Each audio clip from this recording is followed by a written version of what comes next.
A very good morning class. Today I am present with the topic what makes India a federal country. यदि ये question आपके board exam में आता है तो केवल बेटा आपको 3 लिस्ट याद रखनी है कि कौन सी ऐसी चीजें हैं जो इंडिया को फेडरल कंट्री के रूप में मान्यता देती हैं।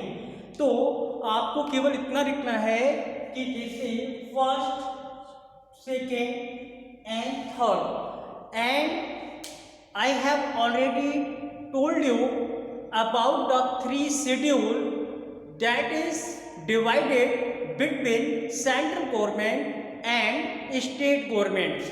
The first is union list, second is state list, and the third is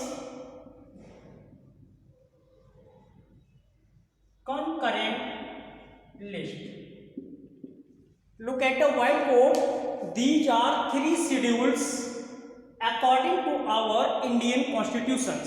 हमारा जो संविधान है उसके द्वारा बताया गया है कि हमारे यहाँ 3 शेड्यूल दी गई हैं जिसको हम सूचियाँ बोलते हैं, और इन्हीं 3 शेड्यूल में बहुत सारे सब्जेक्ट दिए गए हैं और वो पावर शेयरिंग की गई है between central government and state government के बीच में। अब बेटा बात ये आती है कि यूनियन की लिस्ट में जो भी सब्जेक्ट आते हैं उस पर कानून कौन बनाता है, तो आपका आंसर होगा यूनियन लिस्ट पर कानून बनाने का जो अथॉरिटी है, अधिकार है, वो केवल सेंट्रल गवर्नमेंट के पास है। तो आपको केवल इतना लिखना है कि central government alone make a law union list subject. जो यूनियन लिस्ट में सब्जेक्ट है उस पर कानून बनाने का अधिकार किसके पास है? सेंट्रल गवर्नमेंट के पास। और बेटा स्टेट लिस्ट में जो भी सब्जेक्ट आते हैं इस पर कानून बनाने का अधिकार राज्य की सरकारों को दिया गया है।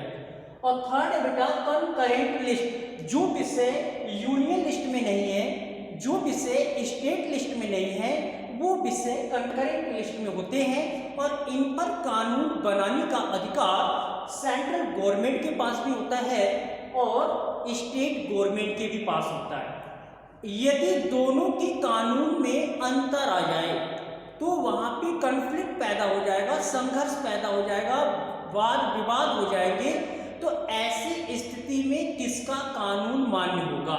तो याद रखेंगे कि कंकरेंट लिस्ट में यदि दोनों ही गवर्नमेंट कानून बनाती हैं और दोनों ही कानून अलग अलग होते हैं तो वहां पर सेंट्रल गवर्नमेंट का जो कानून बनाया गया होगा उसी को मान्य किया जाएगा। तो याद रखेंगे यूनियन लिस्ट के सब्जेक्ट पर कानून बनाने का अधिकार सेंट्रल गवर्नमेंट के पास, स्टेट लिस्ट पर कानून बनाने का अधिकार स्टेट गवर्नमेंट के पास, और कंकरेंट लिस्ट पर कानून बनाने का अधिकार केंद्र सरकार और राज्य सरकार दोनों के पास। लेकिन यदि दोनों में विवाद हो जाए, कॉन्फ्लिक्ट हो जाए, तो क्या हो जाएगा? वहां पर सेंट्रल गवर्नमेंट का जो लॉ होगा वो सबको मान्य होगा। अब हम बेटा बात करते हैं कि इन तीनों शेड्यूल में सब्जेक्ट कौन कौन से आते हैं। अगर क्वेश्चन आता है कि right any 4 subjects includes in union list, write any 4 subjects include in state list, and write any 4 subjects include in concurrent list. So then your answer is, look at the whiteboard seriously and listen to carefully. तो union list में बेटा जो subject आते हैं तो आप याद रखेंगे defence of country, banking,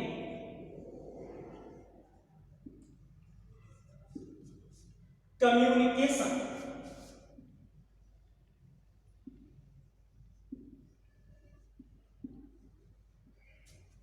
LIC, foreign affair,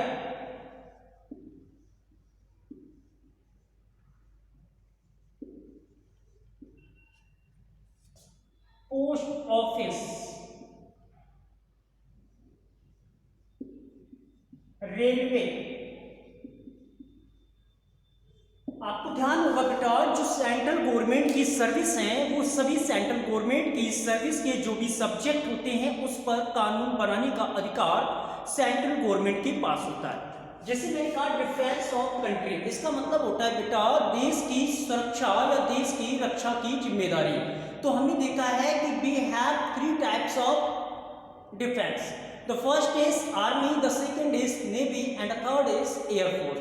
army, air force, navy ये सब हमारे देश की सुरक्षा करते हैं। इस पर कोई भी कानून बनाना होगा तो सेंट्रल गवर्नमेंट बनाएगी।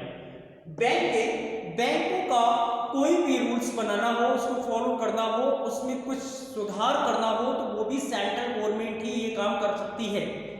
कम्युनिकेशन जो भी हम आज यूज करते हैं अपने मोबाइल को, जो भी हम नेट का यूज करते हैं, ये सभी कम्युनिकेशन में आता है और ये कम्युनिकेशन पर जो राइट है लॉ बनाने का वो सेंट्रल गवर्नमेंट के पास होता है।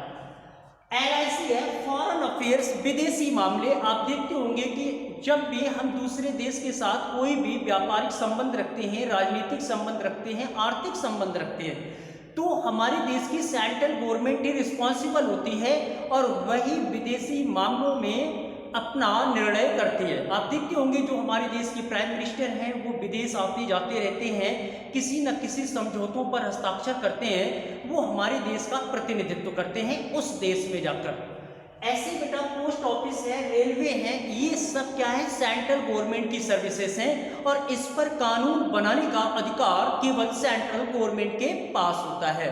तो याद रखेंगे 4 सब्जेक्ट, या रेलवे याद रखेंगे, बैंकिंग याद रखेंगे, फॉरेन अफेयर्स याद रखेंगे, डिफेंस ऑफ कंट्री याद रखेंगे, पोस्ट ऑफिस, ये सब सेंट्रल गवर्नमेंट की सर्विस है और इस पर कानून बनाने का अधिकार किसके पास है बेटा? वो भी सिर्फ सेंट्रल गवर्नमेंट के पास। अगर बेटा सेंट्रल गवर्नमेंट ऑप्शन में नहीं हो तो आपका ऑप्शन होगा पार्लियामेंट। क्यों? क्योंकि सेंट्रल गवर्नमेंट हमारी पार्लियामेंट में ही विराजमान होती है। कैबिनेट मंत्री जो भी हमारे होते हैं वो सब पार्लियामेंट के ही मेंबर होते हैं। अब बात हम करते हैं स्टेट लिस्ट, क्योंकि स्टेट की जो लिस्ट होती है वो राज्य सरकारों के लिए, राज्य सरकार उन सब्जेक्ट पर कानून बनाते हैं। अब कौन कौन से सब्जेक्ट होते हैं स्टेट लिस्ट में वो देखिएगा।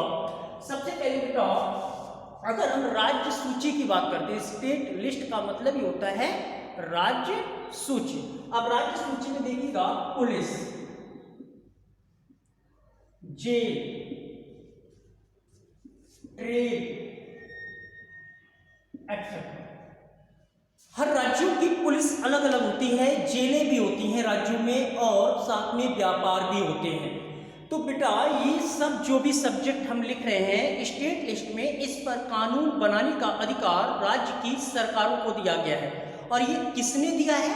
ये हमारे देश के संविधान ने दिया है। क्यों? क्योंकि मैंने पहले आपको बताया कि there is power sharing between state government and central government. तो पुलिस, जेल, ट्रेड एक्सेट्रा ये सब्जेक्ट किसमें हैं? स्टेट लिस्ट में होते हैं। अब बेटा बात करते हैं कनकरेंट लिस्ट में, इसको हम हिंदी में बोलते हैं कनकरेंट को समवर्ती सूची। अब ये समवर्ती सूची पे मैंने आपको बताया कि कानून कौन बनाएगा, तो आपका आंसर होगा कि समवर्ती सूची या कनकरेंट सूची में सेंट्रल गवर्नमेंट और स्टेट गवर्नमेंट दोनों मिलकर कानून बना सकती हैं।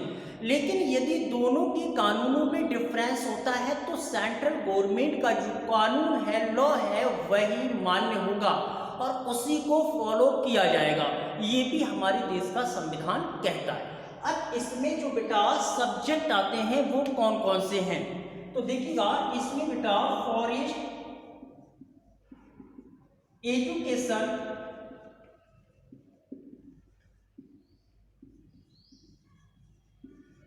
ट्रेड यूनियन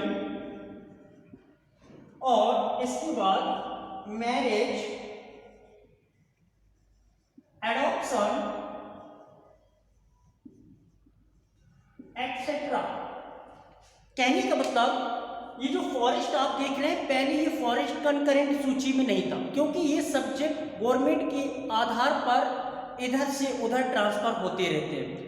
एजुकेशन पहले स्टेट लिस्ट में था जो बाद में कॉन्स्टिट्यूशन में अमेंडमेंट किया गया और फिर ये एजुकेशन कनकरेंट लिस्ट में आ गया।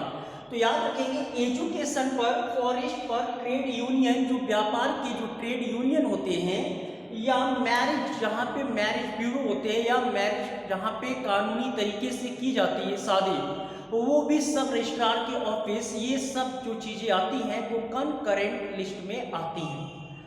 एडॉप्शन उत्तराधिकार यानी किसी की संपत्ति का उत्तराधिकारी होना वो एडॉप्शन कहलाता है, या किसी ने किसी बच्चे को गोद ले लिया और वो उसका उत्तराधिकारी है। तो इन सब पर जो रूल बनेंगे वो सेंट्रल गवर्नमेंट और स्टेट गवर्नमेंट दोनों मिलकर बनाएंगे। लेकिन दोनों में यदि विवाद होगा तो बेटा बता चुका हूं कि किसका कानून मान्य होगा, सेंट्रल गवर्नमेंट का होगा। तो आपको चार सब्जेक्ट तीनों शेड्यूल के याद करने हैं। अगर क्वेश्चन आया यूनियन लिस्ट के कोई 4 सब्जेक्ट बताइए तो आपका आंसर होगा defence of country, post office, LIC, banking, railway etcetera. State list का अगर आ गया तो आपको लिखना है पुलिस है, जेल है, और क्या बताया मैंने, ट्रेड। और साथ में अगर कंकरेंट लिस्ट पर आता है बेटा तो कंकरेंट लिस्ट पर जो कानून बनाने का अधिकार है वो सेंट्रल गवर्नमेंट और स्टेट गवर्नमेंट दोनों के पास होता है। और इसमें जो सब्जेक्ट आते हैं बेटा वो एजुकेशन, फॉरेस्ट, ट्रेड यूनियन है, मैरिज है, एडॉप्शन है। अब एजुकेशन पर कोई कानून बनता है तो वो एजुकेशन पे कानून सेंट्रल गवर्नमेंट भी बनाएगी और स्टेट गवर्नमेंट भी बनाएगी। लेकिन दोनों में एजुकेशन की पॉलिसी को लेकर अगर डिफरेंस हो जाए तो वहां पर किसका कानून लागू होगा, सेंट्रल गवर्नमेंट का। Thanks for watching and see you in next video. Thanks.